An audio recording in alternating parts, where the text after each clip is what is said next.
Bentrovati al meteo.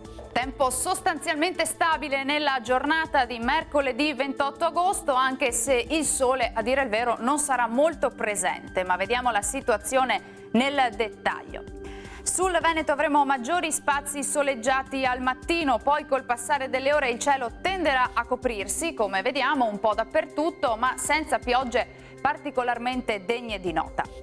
Temperature stazionarie minime tra 17 e 23 gradi, valori massimi compresi invece tra 28 e 32 gradi. Anche sul Friuli Venezia Giulia avremo più sole nella prima parte della giornata, ma poi il cielo sarà irregolarmente nuvoloso un po' dappertutto e non avremo comunque precipitazioni. Temperature minime tra 20 e 24 gradi, massime oscillanti invece tra 29 e 32 gradi circa.